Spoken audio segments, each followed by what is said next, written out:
Welcome to Malolan and team J. எவ்வளோ தான் சட்னி சாம்பார் இட்லிக்கு சைட் டிஷ்ஷாக இருந்தாலும் மெயின் ரொம்ப சூப்பராக இருக்கிறது நல்ல மிளகாப்பிடி. அதுவும் கருப்பு உளுந்தில் தயார் பண்ணும்போது நல்ல வாசனை சூப்பராக இருக்கும். லஞ்ச் பாக்ஸுக்கு ட்ராவலுக்கு தேவாமிரதமாக இருக்கும். ரொம்ப சிம்பிள் பண்ணுறது. நல்ல ஒரு பஞ்சு போல் இட்லியை இப்படி மிளகாப்பிடியை தடவி ட்ராவலுக்கோ லஞ்ச் பாக்ஸுக்கோ கொடுத்து விட்டோம்னா சூப்பராக இருக்கும்.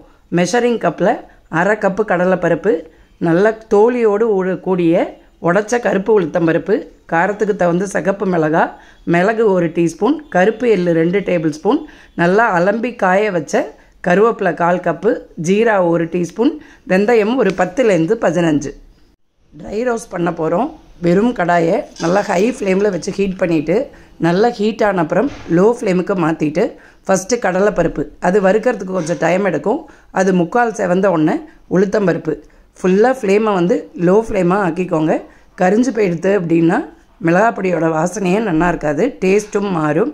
எல்லாத்தையும் இன்க்ரீடியன்ஸையும் பொறுமையாக போட்டு நல்லா செவந்து வர வரைக்கும் வறுத்துக்கலாம்.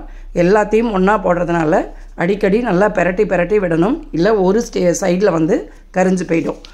அடுப்பை ஆஃப் பண்ணிவிட்டு 1 டீஸ்பூன் பெருங்காய பவுடர், இந்த மிளகாய் பொடிக்கு தேவையான உப்பு எல்லாத்தையும் மிக்ஸ் பண்ணி ஆறினோன்னு ஒரு மிக்ஸி ஜாரில் மாற்றிக்கலாம்.